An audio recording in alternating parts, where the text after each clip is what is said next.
Mwaramutse, mwiriwe cyangwa se muraho bitewe no uherereye hose. Amahoro y'Imana abane nayo ko isimo kujyubana natwe muri gahunda yacu y'amakuru ya buri munsi. Uyize kuri channel zacu zomberezo AMTV show ndetse na Gasabo News 24. Nimba uri mushya hano ndagushikariza gukora subscribe cyangwa sabone kugira ngo ujye mu bambere bagirwa n'amakuru n'ibigano tugutegurira umunsi ku wundi. Nimba kunze ibigano byacu ubisharinge bigere kure hashoboka. Byoreze inshuti zawe ukande like ndetse wanadusangiza igitekerezo cyawe unyuze hasi muri section ya comment. Nguha ikaze muri gahunda yacu y'amakuru. Mujye kubana muri gahunda y'amakuru nitwa Besa Etienne. Inkuru nkuzaniye ni inkuru y'akarango k'amateka, inkuru itari y'imigani, si inzozi ahubwo ni amagambo yasinywe n'abashinzwe diplomasi ku mpapuro zemewe n'amategeko. Repubulika ya Demokarasi ya Kongo n'u Rwanda byashyize umukono ku masezerano y'amahoro ategerejwe imyaka irenga 30. Ni amasezerano yaturutse mu biganiro byabereye i Doha, i Washington ndetse ni Rwanda. Ni amasezerano atari gusa amagambo ahubwo afite ingingo zisobanutse, imirongo ngenderwaho n'inshingano zigomba kubahirizwa hagati y'impande zombi. Uyu muhango wabereye imbere ya sekreteri wa Leta Zunze Ubumwe za Amerika Marco Rubio, abahagarariye umuryango wa Afurika yunze ubumwe na leta ya Katari, maze ubuhamye n'ijambo rya buri ruhande ryerekanaga ko hari impinduka igiye kuba. Turabagezaho inkuru irambuye ku byabaye muri uwo muhango, ukuntu amasezerano yasinywe, ibyavuzwemo n'ubusobanuro bwimbitse twabashyiriye mu Kinyarwanda kugira ngo buri wese abashe kumva neza icyo amasezerano asobanuye ku mateka y'akarere muri rusange. Hagarika icyo uri gukora maze untege amatwi. Iyi ni inkuru y'amateka yateguwe neza kugira ngo tuyisangire muri iki gitondo, nimugoroba cyangwa nijoro bitewe naho udukurikirana uherereye hose.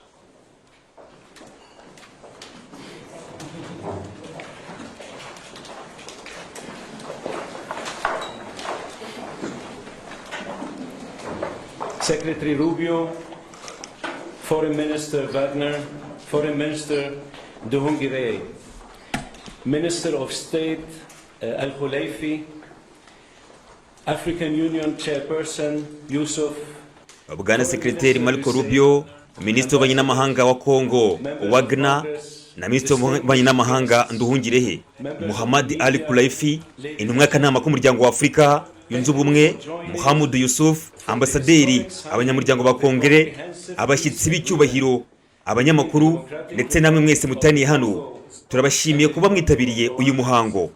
Uyu ni umunsi w'amateka, turahurira hano kugira ngo dushyire umukono ku masezerano arambuye y'amahoro hagati ya Repubulika ya Demokarasi ya Kongo n'u Rwanda. Mu kanya gato Sekretari Rubio hamwe na Minisitiri w'Ububanyi n'Amahanga aba Repubulika ya Demokarasi ya Kongo n'u Rwanda barashyira umukono ku masezerano yubakiye ku ndangagaciro z'ibanze zemezwe tariki ya 25 Mata muri uyu mwaka. Hashyirweho umukono ayo masezerano y'amahoro ahita atangira gushyirwa mu bikorwa, agasoza intambara imaze imyaka 30, akanafungura inzira nshya y'amahoro n'uburumbuke ku mpande zombi n'abaturage. Ibi byose ntibyari gushoboka hatabayeho ubuyobozi n'icyerekezo cya Perezida Trump. Without the leadership and vision of President Trump. Wagaragaje ko amahoro ari wo musingi w'ubutegetsi bwe. Yabigize intego nyamukuru, natwe turabyitaho nk'uko yabidusabye, gushakira ibisubizo ibibazo hakoreshejwe inzira y'amahoro. Ndashimira cyane umurava w'amatsinda yombi y'abaminisitiri b'Ububanyi n'Amahanga hamwe n'amatsinda yabo bakoze akazi katoroshye kugeza ubwo amasezerano agezweho. Turashima na leta ya Katari yabaye umufatanyabikorwa ukomeye uri no mu nzira yo gukomeza imishyikirano hagati ya leta ya Kongo n'umutwe wa M23. Nanone turashimira imbaraga zashyizwe muri uyu mushinga n'umuryango wa Afurika yunze ubumwe, ubuvugizi bwabo ndetse no guhuza impande bwagize uruhare nagereranywa mu kugera kuri aya masezerano. Turitegura kubana bya hafi n'umuyobozi w'umuryango wa Afurika yunze ubumwe ndetse na Perezida wa Togo nk'umuhuza muri iki kibazo cya Kongo n'u Rwanda. Ntitwakibagirwa itsinda ryose ryakoraga muri Minisiteri y'Ububanyi n'Amahanga ya Amerika ryagize uruhare muri ibi biganiro rikayobora impande zombi kugira amasezerano agezweho. Here at the Department of State, who facilitated the discussions and helped guide both sides towards this agreement. I will now turn to Secretary Rubio for opening remarks. Thank you, and I'm honored all of you are here today. I'm honored to be joined by my counterparts from the Democratic Republic of Congo and from Rwanda, and the hard work you both put in to make this happen. This was not easy. And there's still work to be done, obviously, in terms of implementation, but we're very honored you're both here. It's been an honor to work with both of you. We have a lot of people to thank. Obviously, the great team here at the Department of State who did. Murakoze. Ntewe ishema no kuba mpari uyu munsi, ntewe ishema no guhagarara hano hamwe n'abahagarariye Repubulika Demokarasi ya Kongo n'u Rwanda. Mwashyizeho umurava n'umuhati udasanzwe kugira ngo bibigerweho, nubwo bitari byoroshye mwabigezeho. Ndashimira cyane itsinda ryacu hano muri Minisiteri y'Ububanyi n'Amahanga ryagize uruhare runini, by'umwihariko ndashimira Bwana Masad Balos. Hashize ibyumweru 10 gusa atangiye imirimo, ariko yakoranye umuhati udasanzwe. Warakoze cyane. Ntabwo ibi byose byari gushoboka tudafite inshuti zacu za hafi, umuryango wa Afrika yunze ubumwe na leta ya Katari. Muri iyi minsi turakorana cyane kandi mufite uruhare rukomeye cyane. Murakoze. Ndashaka no gushimira abagenzi banjye bo muri Sena barimo Senateri Rich, umuyobozi wa komisiyo ishinzwe ububanyi n'amahanga, na Senateri Rounds wagaragaje impamvu y'aya masezerano kuva kera mbere yuko ntorerwa iyi mirimo. Hari n'abandi batashoboye kuboneka uyu munsi nka Senateri Cons na Buka. Buri wese yagize uruhare rukomeye. Uyu munsi ni umunsi ukomeye. Nyuma y'imyaka 30 y'intambara, Perezida Trump yagaragaje ko ari perezida w'amahoro, yagaragaje ko amahoro ari ibintu ashyira imbere y'ibindi byose. Twabonye uruhare rwe mu bindi bibazo bikomeye, harimo no kwitambika kwe vuba ahangaha mu ntambara yagiye kuba ndende cyane. Mwese murayizi. Ubu dutegereje kwakira abakuru b'ibihugu byombi hano i Washington mu gihe gito kiri imbere, kugira ngo dusoze igice cya nyuma cy'amasezerano n'amategeko abigenga. Uyu munsi rero ni intambwe ikomeye ijya imbere. Mugiye mwibuka ko amahoro atari ukureka intambara gusa, ni uguha abantu amahirwe yo kongera kubaho, ni ukurema amahirwe, uburumbuke, ubumwe bw'imiryango no guhanira icyatuma ubuzima bugira icyanga. Ibi byose ntabwo byagerwaho mu gihe cyose hari intambara. Dufite inshingano yo gukomeza kuba isoko y'amahoro. Tugomba gukoresha izina n'icyubahiro cyacu nka Amerika mu guhuza ibihugu no kubaka isi zira amakimbirane. Iyo hari amahoro hagati y'inshuti, na Amerika irunguka ikarushaho kuba igihugu gifite umutekano n'ubukungu bwiza. Tubona abafatanyabikorwa mu by'ubucuruzi no guhangana n'ibibazo by'umutekano mpuzamahanga. Turabashimira amwembi. Turabizi ko byasabye imbaraga nyinshi, ariko kuba muri hano uyu munsi ni ikimenyetso cy'uko twifuza impinduka. Murakoze.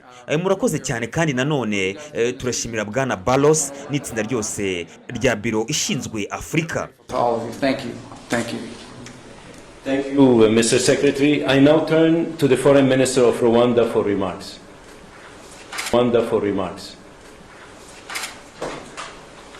Thank you. Secretary of State Marco Rubio, Minister Therese Kayipamba-Wagner, the Chairperson of the African Union Commission, Mahmoud Yusuf, Minister of State Mohamed Ali Khulaifi of Qatar, my colleague Minister of Foreign Affairs of Togo, Robert Dussé, Senators. Murakoze Bwana Sekreteri Marco Rubio, Ministre Teresa, intumwa y'akanama k'umuryango wa Afrika yunze ubumwe Mohamed Yusuf, Minisitiri w'Ububanyi n'Amahanga wa Katari Mohamed Ali Khulaifi, mugenzi wanjye Ministre Robert Dussé wa Togo, basenateri n'abayobozi, mugire umugoroba mwiza. Mbere na mbere ndashimira Perezida Donald Trump ku ruhare rwe bwite mu korohereza amasezerano y'amateka. Turashimira Sekreteri Marco Rubio, umujyanama Masad Balos, ndetse n'itsinda ryose rya Minisiteri y'Ububanyi n'Amahanga ya Amerika. Aya masezerano ni umusaruro w'amezi menshi y'imikoranire hagati y'impande zitandukanye. Leta ya Katari yagize uruhare rukomeye mu by'ukuri. Ibiganiro byatangiriye i Doha, kandi niho inzira y'amahoro yaturutse.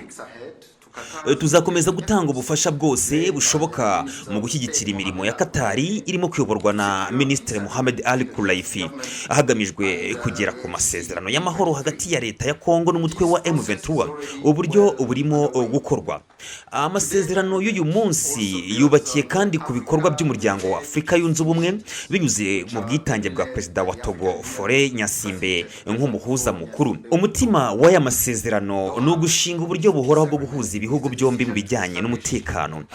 Umurimo wa mbere ugomba gutangira ni ugushyira mu bikorwa uburyo bwo kurwanya umutwe wa FDLR, kandi ibi bizajyana no gukuraho ingamba z'igisirikare u Rwanda rwari rwarafashe mu kwirwanaho. Ibi bishingiye ku masezerano yemejwe hano agamije guhagarika burundu kandi bidasubirwaho gushyigikira umutwe wa FDLR n'indi mitwe yiyitirira u Rwanda. Ibi bishingiye ku masezerano yemejwe hano agamije guhagarika burundu kandi bidasubirwaho gushyigikira umutwe wa FDLR n'indi mitwe yiyitirira u Rwanda. Ibi ni byo shingiro ry'umutekano n'amahoro mu karere kacu. FDLR si umutwe w'intagondwa zidasanzwe, ni ibisigisigi by'abakoze jenoside yakorewe abatutsi mu Rwanda muri Mata mu mwaka w'igihumbi kimwe magana cyenda mirongo icyenda na kane, aho abantu barenga miliyoni bishwe.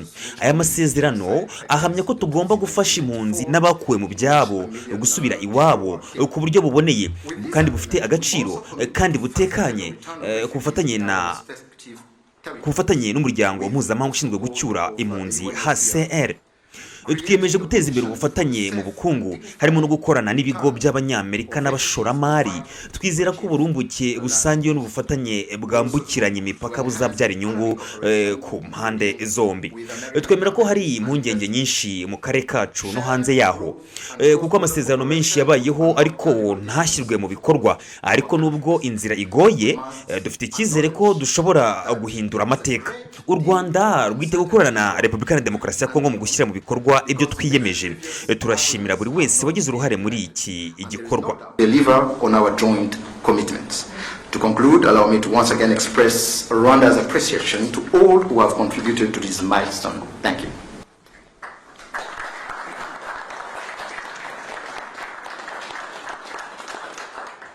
Thank you, Mr. Minister. I now turn to the Foreign Minister of the Democratic Republic of the Congo.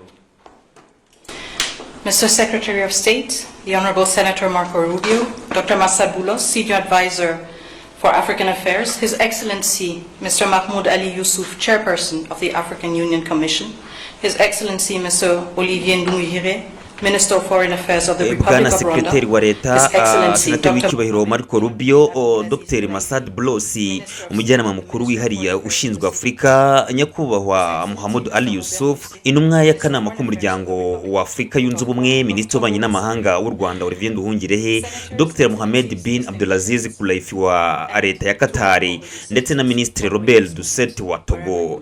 Abasenateri banyakubahwa bose ndabashimiye cyane. Ni umunsi udasanzwe ku banyekongo bose aho bari hose.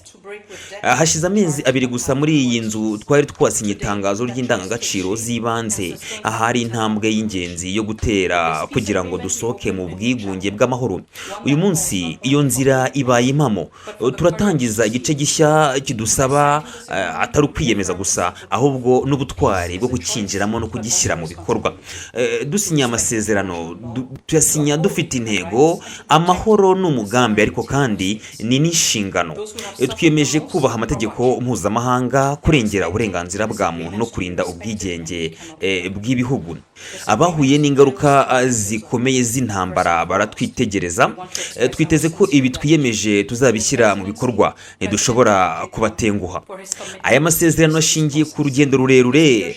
Mbere na mbere turashimira byimazeyo Perezida Donald Trump ku ruhare rwe kuva ku munsi wa mbere yayoboye uyu mushinga mu buryo bunoze kandi bwihuse.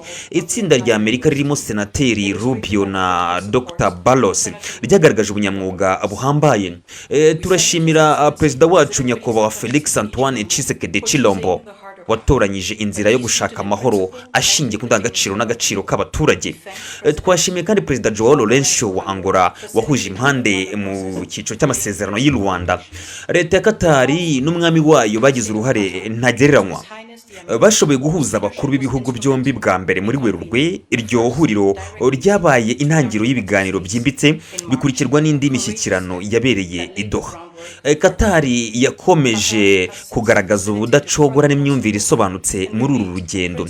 Umuryango wa Afurika yunze ubumwe binyuze kuri perezida wayo na perezida wa Togo Yasinyiwe yagaragaje ko Afurika ishoboye kwikemurira ibibazo byayo. Aya masezerano ni igihamya cy'uko ubwiyunge bushoboka igihe abayobozi bashyize imbere abaturage. Turashimira kandi amatsinda yose y'abanyekongo n'abanyarwanda bagize uruhare mu mishyikirano, bagaragaje kwihangana, ubushishozi ndetse n'ubwitange. Uyu munsi twarawutegereje igihe kirekire. Nubwo utavura ibikomere byose, ushobora gutangira gukiza iby'intambara yangije umutekano, agaciro k'abantu n'icyizere cy'ejo hazaza. Mu karere k'ibiyaga bigari, aya masezerano ni amahirwe adasanzwe yo gutangira indi paje. Iyo paje si amagambo gusa, ahubwo ni ibikorwa bifatika. Hari ibikomere bizakira ariko ntibizibagirana. Umubiri ushobora gukira ariko roho n'umutima biribuka. Hari igihe tuzumva nta kintu, hari n'igihe tuzumva ububabare butunguranye butwibutsa ibyazimye burundu. Amaso yacu, ibimenyetso ku mubiri n'ububabare mu mitima bizahora bitwibutsa ibyo tudakwiye na rimwe kwibagirwa, kwemera cyangwa se kongera kwemera. Iminsi mike ishize i Kinshasa, impuzamiryango y'abagore yatangirije ubutumwa cyangwa se ubukangurambaga bavuga bati ntitwifuza amahoro ari mu masezerano gusa, ahubwo bagaragaza ko bifuza amahoro afatika, amahoro ahoraho, amahoro yacu twese, amahoro twubakanye. Ku baturage bacu mu burasirazuba bwa Kongo, aya masezerano mwashyiriweho arimo gukuraho imirwano, kurinda abaturage b'abasivile, gusubiza impunzi n'abimuwe mu byabo, gushyiraho uburyo bwo kugenzura ishyirwa mu bikorwa ry'ibi byose.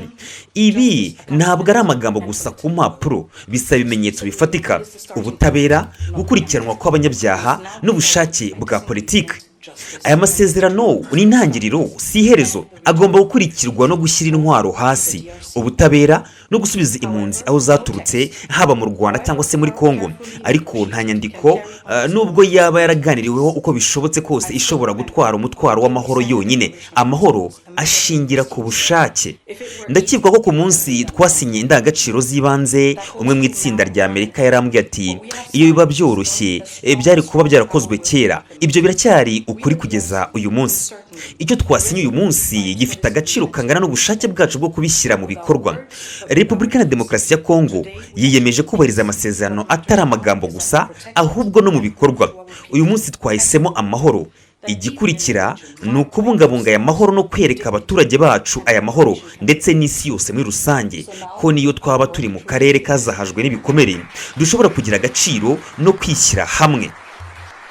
What matters now is that we protect it and prove to our people and to the world that even in a region marked by deep scars, dignity and cooperation can prevail. So now our work truly begins. Thank you.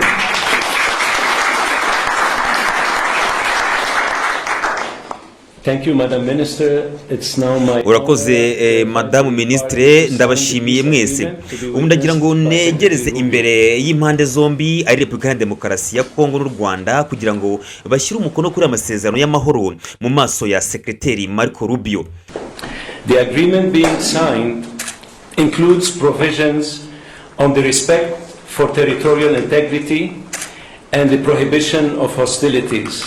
Ndabutsa ko aya masezerano agizwe n'ibi bikurikira: kubahana ku butaka bw'ibihugu byombi no kubuzwa kwibasirana hagati y'impande zombi, haba mu buryo bwa gisirikare, politike cyangwa se mu buryo bw'amagambo atesha agaciro ubutegetsi bwa buri gihugu, gukuraho no gukurikirana intwaro ziri mu maboko y'ibitwe yitwara gisirikare itari ya leta, kwinjiza mu ngabo z'ibihugu ku buryo bagenzurwa, bamwe barwanye bashobora kwemerwa bituye n'amategeko, abandi habwa ubundi bufasha bwo kwinjira mu buzima busanzwe, gushyiraho uburyo buhoraho bwo guhuza inzego z'umutekano bushingiye ku cyizere no ku makuru asangiwe hagati ya Repubulika ya Demokarasi ya Kongo ndetse n'u Rwanda, gufasha impunzi n'abantu bavuye mu byabo gusubira mu ngo zabo no gutanga uburenganzira ku bikorwa by'ubutabazi n'imiryango mpuzamahanga, kongera kwemeza inshingano za MONUSCO, umutwe w'umuryango w'abibumbye muri Kongo mu rwego rwo gutanga umutekano, gufasha mu ishyirwa mu bikorwa ry'aya masezerano masezerano yanashyiriweho inyongera yihariye isobanura imikorere y'inzego z'ihuriro ry'umutekano byo bita Joint Security Coordination Mechanism mu rurimi rw'icyongereza. Icyifuzo cya gahunda ya gisirikare yiswe Harmonized Plan yo guhashya burundu FDLR n'indi mitwe no kwambura intwaro abari bazifite. Igero cyo kuvanaho ingamba z'igisirikare u Rwanda rwari rwarafashe hashingiwe ku masezerano ya Rwanda yo kwemeza 31 Ukuboza 2024 akemezwa ku 25 Ugushyingo 2024 na Minisitiri w'Ububanyi n'Amahanga b'impande zombi. Kuva uyu munsi rero nyuma yo gushyirwaho umukono n'impande zombi amasezerano ari atangira gukurikizwa. Ni amateka turabashimiye mwese. Reka ngushimire cyane wo bana natwe muri gahunda zacu z'amakuru ya buri munsi nyuze kuri izi channel zacu zombarezo AMTV show ndetse na Gasabo News 24. Uyu ni umusozo wacu w'iyi nkuru. Reka ngushimire cyane wo bana natwe umunsi ku wundi n'iby'agaciro ku bana nawe. Amakuru nk'aya nakagaruka. Shalom.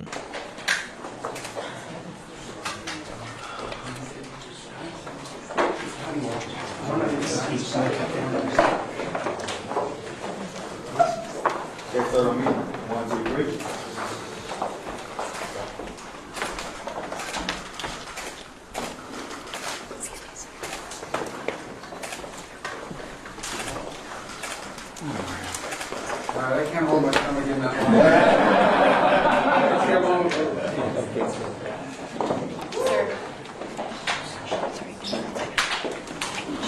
Stay down or you're blocking the camera. Okay, so I mean, 1, 2, 3.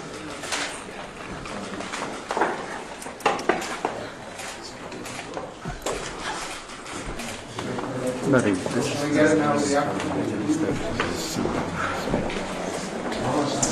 Yes. You want to go?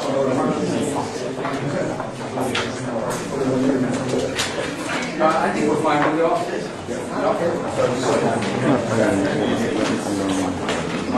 One, two, three. Can you get down? Thank you.